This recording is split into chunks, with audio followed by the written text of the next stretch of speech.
neke neprijatne situacije između tebi i Despića kao? Sem da se on napije i to nebitno, to je smešno, ali kao ovako ozbiljnije neke situacije. Pa, bilo je, jebi ga, mislim, imamo između nas nesporazume i to, znaš. Imaju te neke svađice, te neke stvari, znaš, njemu nešto smeta ko mene, meni nešto smeta ko njega, pa, znaš, onda, lupam, nemaš direktnu komunikaciju između nas dvojice, nego preko nekog trećeg, ja čujem ovo, on čuje ovo, imaš to mali milion stvari, ali to je, brate, svakom odnosu, to je sve normalno. Kako ste sad, brate? Imaš šta, pa, okej. Mislim, ono, to je shvati kako hoćeš. Šta znači okej, brate? Kao okej, dobri smo, radimo, zezamo se i to, ili kao okej, Pa mi dalje nastupamo zajedno. Mi imamo nastupe... Možete da nastupate, to je posao, brate, ali da li ste kao ono... Da to me zanimalo. Kao na početku ili ste kao sad ono... Pa ništa nije kao na početku. Na početku je totalno drugačije bilo, znaš. Menjaju se neke stvari. Na početku smo on i ja, ono... Bukvalno svaki dan, po pola dana, naš zajedno, jer te ideš u studio, praviš ovu pesmu, pišeš tekst za ovo, radiš ovo, snimaš spot tamo vamo.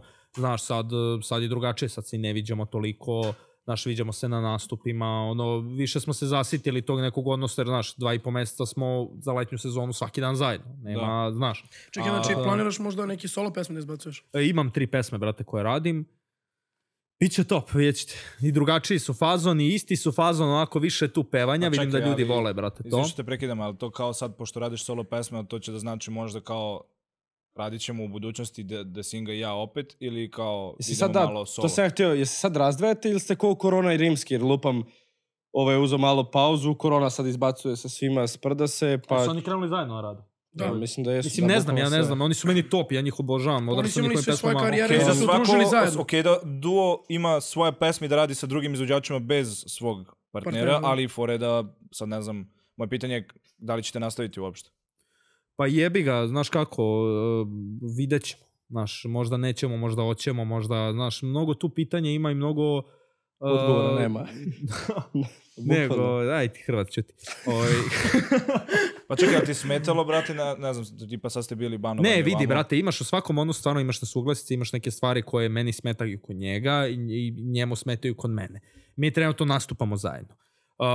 Ja pravim neke svoje pesme koje su za mene, koje nekako... Mi smo izgradili taj brand Desingerica i Pljugica i nas dvojica smo to zajedno gradili.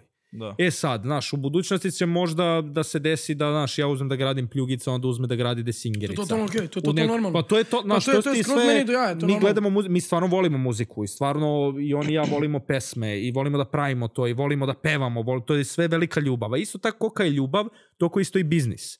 I ti u biznisu, znaš, neke stvari moraš da radiš, neke stvari ne moraš da radiš.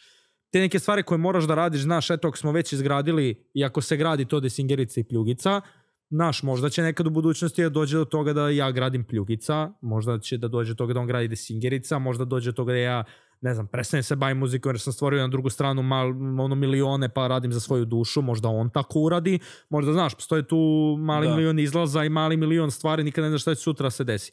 Ja trenutno sam se posvetio svojim pesmama, gradim solo karijeru u smislu da gradim svoje pesme. Želim ljudi da čuju ko je Pljugica. Znači, iako su čuli kroz ove pesme, ništa manje nisu čuli nego što su za njega čuli, ali hoće čuju koji je solo Pljugica. Kako ja mogu sam da izvedem neke pesme, kako ja mogu da... Taj neki moj fazon, moj stil, on je sličan ovom, ali isto tako drugačiji. Isto tako je komercijala, isto tako nije komercijala. Možda će u nekim pesmama da bude manje ružnih reči, možda će bude više ružnih reči. Znaš, sad svako ima tu neku svoju viziju i svoj pogled na svoju karijeru.